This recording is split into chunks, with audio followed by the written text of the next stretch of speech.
Starting होती है ना, मैं दिखाया जाता है हमारी फीमेल लीड को, जो कि हमारे मेल लीड के साइड में सोई हुई होती है, और वो कहती है, क्या क्या मैं सच में कल रात को इस आदमी के साथ सो चुकी थी, ये सच में एक सपने की तरह लग रहा है।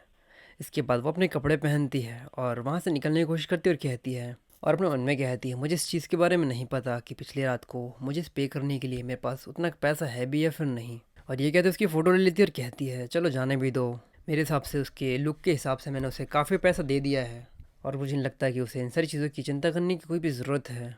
और इसके अलावा मैंने अपने पहली बार इतने हैंडसम आदमी को दिया है, और मुझे भी इस चीज़ के लिए कोई रिग्रेट नहीं है, तो कैसा रहेगा कि मैं मेमोरीज़ के लिए इसकी एक फ़ोटो रख लूँ। इसके बाद हमें कुछ देर बाद का समय दिखाया जाता, हमारा मेन लीड जागता है और कहता है, आखिर मैं इतने लेट तक क्यों सो रहा हूँ। तभी वो साइड में अपना हाथ लगाता है और कहता है, और आखिर इसके साथ में क्या है। तभी इसका हाथ किस चीज़ पे लगता है, वो सामने की तरफ देखता और कहता है, क्या उसे सच में लगा कि मैं एक पिम्प हूँ, क्योंकि सामने पैसे होते हैं। इसके बाद वो किसी को फ़ोन लगाता और कहता है, मुझे किसी आदमी के बारे में पता लगाना है। और इसके बाद हमें भी दिखाया जाता है कि जो हमारी फीमेल लीड हो चुकी है, वो वापस से घर आ चुकी होती है। तभी उसकी फ्रेंड उसके सामने आती और कहती, शाओयू, आखिर तुम कल रात को कहाँ गई थी। तभी वो सामने की तरफ देखती और कहती, हे भगवान, शाओयू, तुम्हारे गले पर हर प्रकार ये किस प्रकार के मार्क्स है, क्या तुम्हें किसी ने बुली किया है।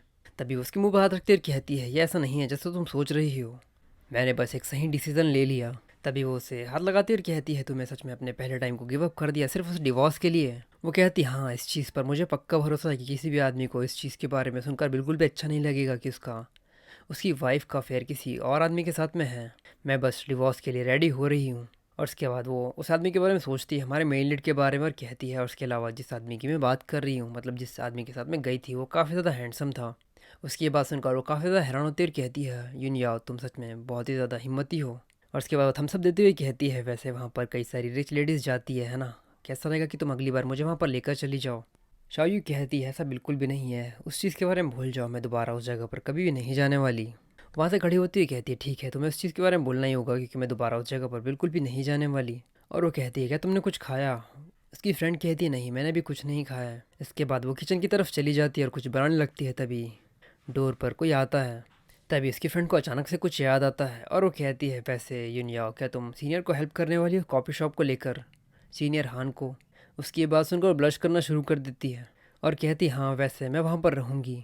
तभी दरवाजे पर कोई नॉक करता है।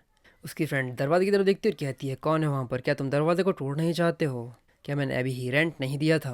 और ये कहते दरवाजे की तरफ बढ़ती है। यूनियो कहती है, आखिर बात क्या है लीन की, आखिर दरवाजे पर कौन है जितनी ज़ोर से दरवाजे को ठोक रहा है। तभी सामने से दरवाज़ा खुलता है बम से निकल के, और सामने बहुत सारे बॉडीगार्ड्स होते हैं जो कि लाइन से खड़े होते हैं। हमें हमारी फील्ड को दिखाया जाता है जो कि सामने ही खड़ी होती है। इस चीज़ से वो काफ़ी ज़्यादा घबरा जाती है और कहती है, यूनिया, क्या तुमने किसी गैंगस्टर से पंगा ले लिया है। हमें हमारे मेन लीड को दिखाया जाता है जो कि सामने से आकर कहता है, तुम अभी घर पर हो, तो आखिर तुमने दरवाज़ा क्यों नहीं खोला मेरे लिए। और उसके बाद वो सामने आकर खड़ा हो जाता है उनके। यूनिया उसकी तरफ देखती हुई कहती है, आखिर ये यहाँ पर क्यों है। उसकी फ्रेंड कहती है, यूनिया, क्या हमें पुलिस को कॉल करना चाहिए, यह काफ़ी ज़्यादा लोग हैं। यूनिया कहती है, नहीं नहीं, मैं इस आदमी को जानती हूँ, इस चीज़ की ज़रूरत नहीं है।